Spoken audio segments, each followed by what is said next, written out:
राजा सूरजमल का इतिहास और जीवन परिचय। महाराजा सूरजमल का जन्म 13 फरवरी 1707 में हुआ था। यह इतिहास की वही तारीख है जिस दिन औरंगजेब की मृत्यु हुई थी।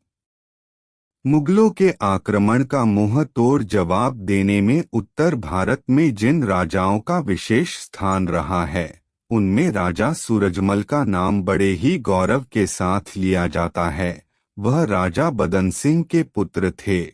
महाराजा सूरजमल कुशल प्रशासक, दूरदर्शी और कूटनीति के धनी सम्राट थे। सूरजमल किशोरावस्था से ही अपनी बहादुरी की वजह से ब्रज प्रदेश में सबके चहेते बन गए थे। सूरजमल ने सन 1733 में भरतपुर रियासत की स्थापना की थी। राजा सूरजमल का जयपुर रियासत के महाराजा जयसिंह से अच्छा रिश्ता था। जयसिंह की मृत्यु के बाद उसके बेटों ईश्वरी सिंह और माधो सिंह में रियासत के वारिस बनने को लेकर झगड़ा शुरू हो गया। सूरजमल बड़े पुत्र ईश्वरी सिंह को रियासत का अगला वारिस बनाना चाहते थे, जबकि उदयपुर रियासत के महाराणा जगत सिंह छोटे पुत्र माधो सिंह को राजा बनाने के पक्ष में थे। इस मतभेद की स्थिति में गद्दी को लेकर लड़ाई शुरू हो गई। मार्च 1747 में हुए संघर्ष में ईश्वरी सिंह की जीत हुई। यह लड़ाई यहाँ पूरी तरह खत्म नहीं हुई। माधो सिंह मराठों, राठौड़ों और उदयपुर के सिसोदिया राजाओं के साथ मिलकर वापस रणभूमि में आ गया। ऐसे माहौल में राजा सूरजमल अपने 10,000 सैनिकों को लेकर रणभूमि में ईश्वरी सिंह का साथ देने पहुंच गए।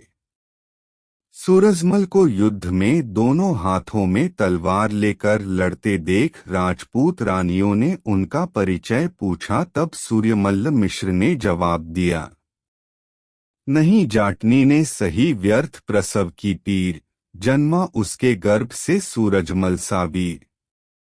इस युद्ध में ईश्वरी सिंह को विजय प्राप्त हुई और उन्हें जयपुर का राजपाट मिल गया। इस घटना के बाद महाराजा सूरजमल का डंका पूरे भारत देश में बजने लगा।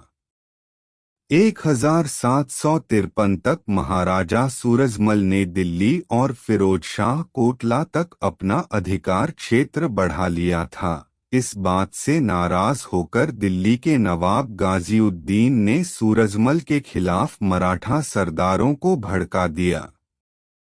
मराठों ने भरतपुर पर चढ़ाई कर दी। उन्होंने कई महीनों तक कुम्हेर के किले को घेर कर रखा।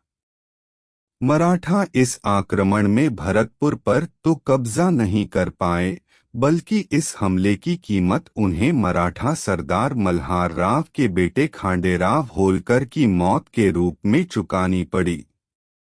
कुछ समय बाद मराठों ने सूरजमल से संधि कर ली।